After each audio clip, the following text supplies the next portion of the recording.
In a city of millions, you learn to ignore the background noise. In the luxury Oasis complex in Chicago, privacy was what you paid for.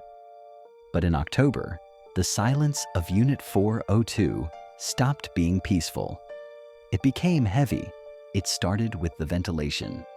A thick, metallic organic odor began to drift through the vents. Mark complained to the manager, but then he saw it. A dark, viscous stain began to seep through the white wallpaper, exactly where his wall met Unit 402. Then there was the sound. Every night, at exactly 3:15 a.m., a heavy thud would echo from behind his headboard. It was followed by a slow, rhythmic dragging sound, scrape, slide, scrape, lasting for exactly 60 seconds. Mark remembered Elias, the neighbor, a man who always wore clinical blue scrubs. But Elias hadn't been seen for weeks. His packages were piling up. Mark knocked. No answer. Only the faint sound of a radio playing static from deep inside. The stain on the wall was now soft to the touch. One evening, Mark noticed a tiny hole in the center of the mark. He leaned in and looked through. On the other side, there was no light, only a single unblinking human eye looking directly back at him. Mark called the authorities. When they arrived, the air was a physical weight. They forced the door open. The screech of bending metal echoed through the hallway like a warning. The apartment was gutted. No furniture, just thousands of high-resolution photos pinned to every wall.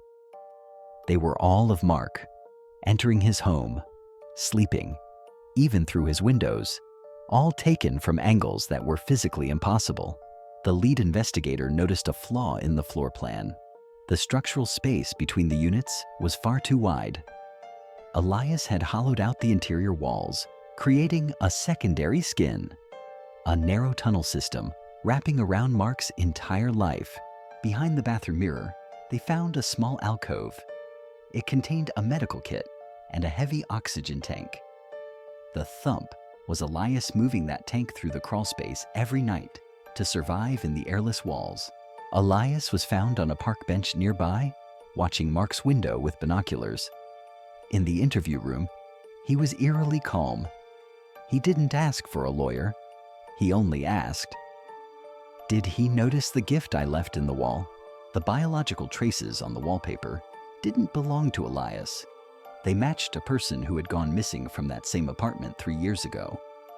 Elias claimed he was just documenting the remains he found inside the pillars. Mark moved across the country. He chose a house with no shared walls. 6 months later, he got an anonymous email. It was a 10-second audio clip, the sound of a heavy thud, a dragging noise, and a whisper. "These walls are much thinner, Mark.